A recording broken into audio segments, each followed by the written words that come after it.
capsule portant sur le nombre au carré et la racine carrée. Lorsque l'on élève un nombre au carré, on utilise le petit symbole exposant à la 2. Lorsque l'on extrait la racine carrée d'un nombre, on utilise le symbole suivant. Donc, lorsque l'on élève un nombre au carré, ceci revient à multiplier le nombre par lui-même. Donc, prenons l'exemple 7 exposé à la 2, ou 7 au carré.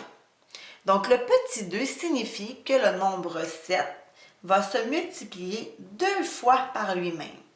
Donc, 7 fois 7 équivaut à 49. Sur la calculatrice, maintenant, donc si je prends une calculatrice standard, scientifique, mais bon, standard, je peux découvrir ici que j'ai le petit symbole x à la 2. Donc, en effet, je peux soit faire 7 fois 7 est égal à 49, ou encore, j'utilise le petit symbole exposant à la 2, donc 7 exposé à la 2 me donne également 49. Donc, maintenant, pour ce qui est de l'extraction de la racine, donc le symbole est le suivant. Donc, si je veux extraire la racine de 49, eh bien, ça l'équivaut à trouver le nombre qui, multiplié 2 fois par lui-même, donne 49. Donc, 7 fois 7 me donne 49. Si j'extrais la racine carrée de 49, eh bien, je trouve 7. Je trouve le nombre qui, multiplié par lui-même 2 fois, me donne 49. Donc, de la même manière que l'addition et la soustraction étaient des opérations inverses, la multiplication et la division des opérations inverses, eh bien, la racine carrée et l'élévation au carré sont également des opérations inverses. Donc, lorsque j'utilise ma calculatrice, eh bien, si je veux faire la racine carrée de 49, je la trouve ici, eh bien, je fais racine carrée 49, et comme je l'ai mentionné, on trouve le nombre qui, multiplié 2 fois par lui-même, me donne 49. Maintenant, on va aller faire quelques petits problèmes qui, dans le fond, nous demandent d'utiliser notre calculatrice. Parce que, bien entendu, c'est primordial de bien maîtriser le fonctionnement de notre calculatrice. Donc, encore une fois, si je prends ma calculatrice, qui est quand même standard pour un élève de secondaire 2, donc, par exemple, si je prends le premier exemple, 3.2 à la 2, eh bien, je vais venir taper 3,2, 3.2, et je vais venir mettre mon petit exposant à la 2 par la suite, ce qui va me donner 10,24. Donc, rappelons que l'exposant à la 2 signifie que je prends 3.2 et que je le multiplie 2 fois par lui-même. Donc, faire attention, ce n'est pas 1 fois 2, mais c'est bien 3.2 fois 3.2. Ce qui va me donner 10,24. Donc, si je vais aller justement en faisant 3.2 fois 3.2, ça me donne bien 10,24. Si je vais directement à l'exemple ici, donc moins 4,5 à la 2, eh bien, il faut faire attention parce que le moins demeure à l'avant. Donc, j'ai un moins ici à l'avant et je vais mettre des parenthèses pour m'assurer que ma calculatrice va élever seulement le 4,5 à la 2. Donc, c'est le 4,5 seulement qui est à la 2. Donc, le moins reste en avant et le 4,5 se multiplie 2 fois par lui-même, ce qui va me donner moins 20,25. Donc, en effet, si je prends 4,5 et je le multiplie 2 fois par lui-même, je découvre 20,25, mais le moins est resté à l'avant. Par contre, si je prends l'exemple ici suivant, où est-ce que le moins est à l'intérieur de la parenthèse? Donc, j'ai moins 1,5, fermez la parenthèse, et maintenant, j'élève à la 2. Qu'est-ce qu'on va découvrir? Le nombre devient positif. Donc, 2,25.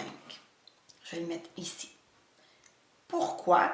Parce que en fait, c'est tout le moins 1,5 qui se multiplie 2 fois par lui-même. Donc, vous avez moins 1,5 fois moins 1,5, ce qui va faire en sorte que moins devient plus et 1,5 fois 1,5 devient 2,25. Contrairement à tout à l'heure, où est-ce que le moins restait à l'avant et le 4,5 se multiplie avec 4,5 pour donner 20,25. Maintenant, si je procède à quelques exemples de racines carrées, donc, par exemple, si je prends la racine de 225, donc la racine, je la fais d'abord, contrairement à mon exposant que je faisais par la suite sur ma calculatrice. Donc, racine carrée de 225 me donne 15. Donc, en trouvant 15, j'ai trouvé le nombre qui, lorsqu'il se multiplie 2 fois par lui-même, donc 15 fois 15, me donne 225.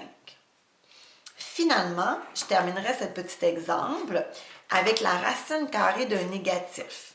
Donc, seulement pour vous faire remarquer que la racine carrée d'un nombre négatif n'existe pas. Donc, sur votre calculatrice, ça va vous donner une erreur. Donc, maintenant qu'on comprend bien l'utilisation de notre calculatrice et également la signification d'un nombre au carré et d'une racine carrée, nous allons aller faire deux petits exemples. Donc, le premier exemple que nous allons faire est en lien avec un carré. Donc, on va d'abord aller lire la question. Donc, comment trouver la mesure d'un côté d'un carré si on connaît l'air? La question étant la suivante, trouve la mesure du côté d'un carré ayant une aire de 196 cm². Donc, d'abord, on va se faire un petit croquis, étant donné qu'on parle d'un carré, tous les côtés sont de même mesure. Et ce que l'on connaît, c'est l'aire de 196 cm². Donc, on peut le mettre à l'intérieur ou tout simplement en bas. Donc, 196 cm². Donc, lorsque l'on résout des problèmes comme celui-ci, d'abord, nous allons écrire la formule. Donc, on sait que la formule de l'aire d'un carré nous est donnée par côté fois côté. Et puisque c'est un nombre qui se multiplie 2 fois par lui-même, en fait, on pourrait écrire la formule sur la forme suivante, c'est-à-dire côté au carré. Donc, ce n'est pas côté fois 2, mais bien côté le CO à la 2, qui signifie qu'il se multiplie 2 fois par lui-même. Donc, côté exposé à la 2 ou au carré.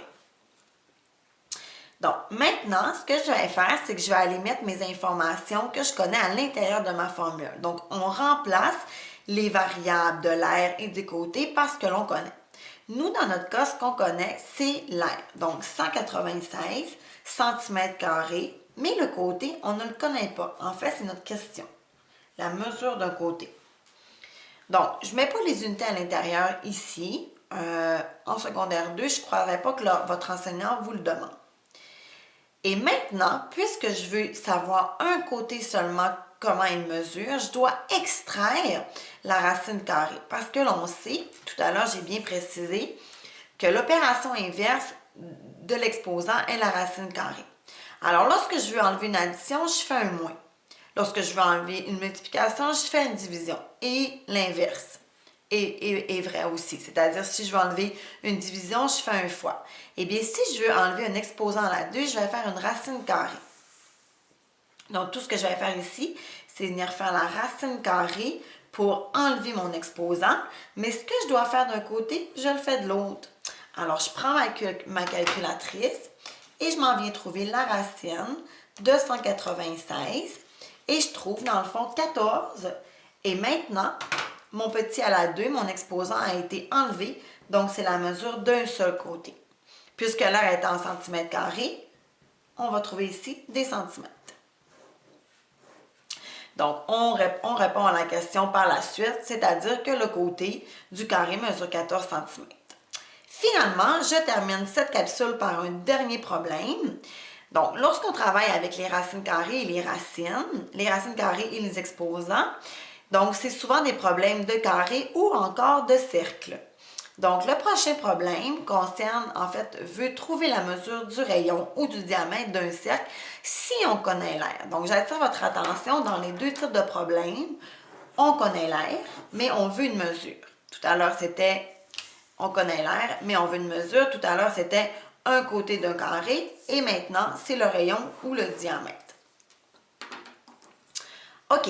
Alors, l'exemple 11, trouve le rayon du cercle ayant une aire de 254,47 décimètres carrés. Détermine la mesure du diamètre. Donc, première étape, je vais d'abord dessiner un petit croquis. Donc, j'ai un cercle. Et ce que je connais, c'est l'aire. Donc, l'aire, je la connais et elle est de 254,47 décimètres carrés. Donc, première étape, une fois que j'ai fait mon petit croquis, je vais écrire ma formule de l'aire. Donc, puisqu'on mentionne l'aire, je vais écrire ma formule qui est l'aire d'un cercle est égal à pi fois le rayon au carré, tout simplement. Donc, maintenant, à l'intérieur de ma formule, je vais venir remplacer les variables dont je connais la valeur. Donc, la variable dont je connais la valeur est l'aire. Donc, en dessous de l'aire du cercle, je vais venir mettre 254,47 et je vais découvrir, dans le fond, et ça va me donner, excusez-moi, le pi qui est 3,14 ou 3,1416, tout dépendant de ce que vous indique votre enseignant. Donc ici, on pourrait utiliser 3,1416 fois le rayon au carré. Donc, puisqu'on déconstruit, ici, on déconstruit une équation, nous allons aller dans l'inverse de paiement. Donc, nous allons défaire en premier lieu la multiplication et par la suite l'exposant.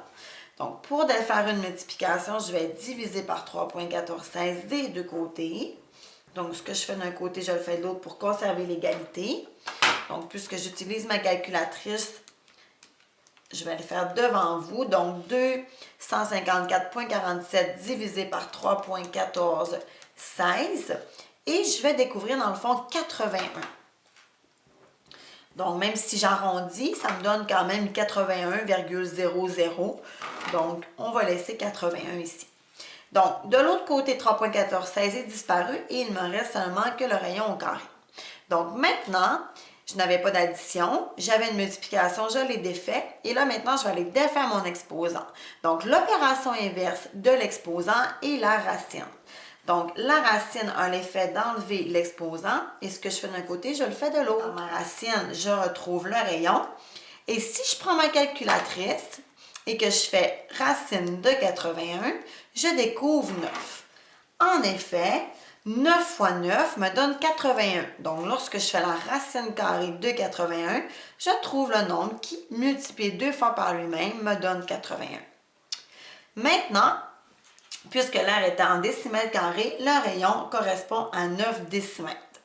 Bien entendu, je dois revoir dans ma question et découvrir que la question, c'est le diamètre que l'on cherche. Donc, pour découvrir le diamètre de mon cercle, eh bien, nous allons prendre le rayon et nous allons multiplier par 2. Ce qui va me donner, en fait, 9 décimètres multiplié par 2, 18 décimètres. Donc, le diamètre de mon cercle, qui est 2 fois le rayon, est de 18 décimètres. Tout ce qui me reste, c'est de répondre à la question dans une phrase complète. Ce qui met fin à cette capsule et je vous dis à une prochaine capsule.